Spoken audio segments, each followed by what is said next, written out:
So hey guys whatsapp, this is Akshit Sharma.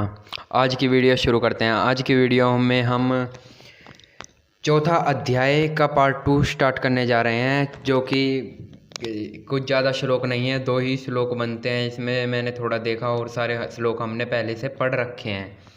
और अगर मैं आपको बताऊं कि अगर आप कोई बुक पढ़ना चाहते हैं या किसी बुक के बारे में जानना चाहते हैं तो आप मुझे नीचे कमेंट सेशन में बता सकते हैं। वो कोई भी बुक हो सकती है, इंग्लिश, हिंदी, किसी भी प्रकार की। मैं क्या पता मैंने पढ़ रखी हो, और नहीं भी तो मैं आपको ज़रूर पढ़ाऊँगा। तो चलिए शुरू करते हैं। और मेरी आपसे रिक्वेस्ट है कि वीडियो को पूरी देखिएगा, क्योंकि इसमें आपके लिए बहुत ज़्यादा इंपॉर्टेंट चीज़ें बताई गई हैं जो आपको कहीं ना कहीं बहुत ज़्यादा प्रोडक्टिविटी दे रही होंगी। तो चलिए शुरू करते हैं। आज की वीडियो का पहला श्लोक, 2 ही श्लोक होंगे, बहुत ज़्यादा इम्पोर्टेंट है। अपुत्रशः गृह शून्य दिशा, शून्य है बंधवा, मूर्ख है हृदय शून्य है, सर्वशून्य है दरिद्रता। आचार्य चाणक्य इस श्लोक में बताते हैं कि दरिद्रता मनुष्य का सब कुछ छीन लेती है। कहा जाता है कि जिस घर में पुत्र ना हो वो घर सूना होता है। जिस घर में पुत्र ना हो वो घर सूना होता है। आखिरकार सूना हो ही जाएगा आगे के लिए। और जिस घर में मनुष्य के भाई बंधु ना हो उसकी दिशाएं सूनी हो जाती हैं। आखिरकार कहा ही ये ही जाएगा कि जिस बंदे के भाई बंधु ही नहीं है, वो उसे दिशा दिखाने वाला कोई नहीं है, उस बंदे की दिशाएं शूनी हो जाएंगी।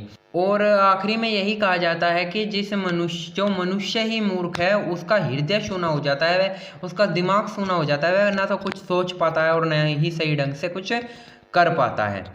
और आखिरी बार ये कहा जाए, जो हमने पहले श्लोक में ही पढ़ लिया है कि क्या शूना हो जाता है, दरिद्रता से कैसे शूना हो जाता है। जो बंदा ही गरीब है, जो वो गरीब है तो उसका सब कुछ ही सूना हो जाता है। किस प्रकार?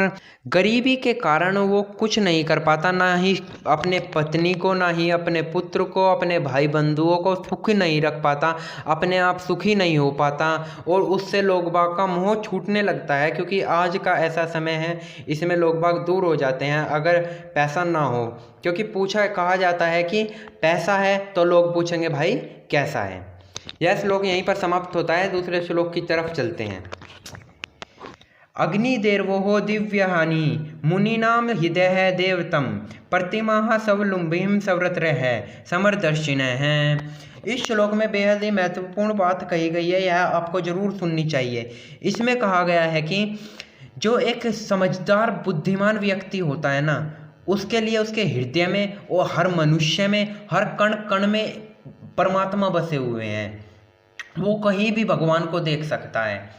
अगर उसके अंदर मान्यता है, अगर वो मानता है भगवान को, तो वो कहीं भी मनुष्य भगवान को देख सकता है। परंतु जो मूर्ख व्यक्ति होता है ना, मूर्ख व्यक्ति सिर्फ मूर्ति में ही विश्वास करेगा कि हाँ ये मेरे सामने कोई स्टेबल चीज़ है, मूर्ति है, मैं इसमें ही विश्वास करूँगा, इसमें ही भगवान है, मुझे भगवान पीछे से नहीं देख रहा है। वो गलत कार्य करता है, कुछ भी करता है, परंतु उसे ये नहीं पता भगवान की नज़र तेरे पास हर तरफ है, हर मनुष्य पर हर समय भगवान देख रहा होता है।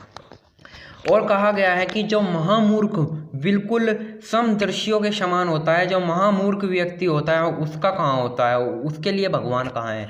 उसके लिए भगवान होते हैं किसी किसी तीर्थ स्थानों पर। वो चारों धाम को मान रहा है, घर में पूजा पाठ का कोई काम नहीं है, नाम नहीं है, कोई सुबह उठ के उसे कुछ पूजा पाठ नहीं करनी, कभी सूर्य को जल नहीं दिया, कभी कुछ नहीं करा, और आखिरी में इतने पाप करें और आखिरी में सोचता है मैं चारों धाम घुमाता हूँ, ये कर लेता हूँ, गंगा स्नान कर लेता हूँ, मेरे पाप धुल जाएंगे। नहीं, ऐसा नहीं है। ये कहा जाता है, ये कहानियों में कहा जाता है, और ये सतयुग की बातें थी, और यह कलयुग है आज के समय में। मैं आपको बता दूँ, आपको पुण्य कर्म करने होंगे। अगर आपको हकीकत में भगवान में विश्वास है, परमात्मा में विश्वास है, तो मोह माया से कहीं ना कहीं आपको दूर होना पड़ेगा। अपने परिवार से, अपने किसी भी चीज़ से, आप अपने वृद्ध अवस्था में अगर आप बुढ़ापे की तरफ जा रहे हैं तो वहाँ पर आपका कर्तव्य बन जाता है कि आप परमात्मा को कुछ ना कुछ अपनी ज़िंदगी से दें, अपना समय दें। अगर आप स्टूडेंट हैं, अगर आप अच्छी युवा किशोर अवस्था में हैं, तो आपका कर्तव्य है कि आप अपने दिन का 1 से आधा घंटा कम से कम भगवान की शरण में लगाएं। आप इतना काम कर रहे हैं, क्या आप भगवान को आधा घंटा नहीं दे सकते अपने दिन का? यह बहुत ज़्यादा इम्पोर्टेंट है कि आप अपना आधा घंटा तो ही कम से कम दिन में कुछ सत्कर्म करने में लगाएं, कुछ दान करें, कुछ तो करें, कुछ श्लोक श्लोक पढ़ें। यह आचार्य चाणक्य जी बताते हैं, अगर आपको अपना दिन सफल करना है तो आपको डेली कुछ ना कुछ कार्य सत्कर्म करना होगा। अगर आप ये नहीं करते हैं तो आपका ये मान लेना चाहिए कि वह दिन आपका अभी तक बेकार गया है। यहाँ पर बेकार गया है का कारण है कि आपका श्लोक नहीं कहा गया। आप किसी भी किताब को पढ़ो जिसमें कुछ ना कुछ लिखा गया हो, कुछ ना कुछ कहा गया हो। भगवत गीता पढ़ो, ऐसी नहीं, धार्मिक ही नहीं, आप कोई ना कोई बुक परचेज कर सकते हैं कहीं से भी जो आपकी नॉलेज को बढ़ा सकें। आपको डेली बुक पढ़नी चाहिए, चाहे वो हिंदी की हो इंग्लिश की हो, वो बहुत ज़्यादा महत्वपूर्ण है।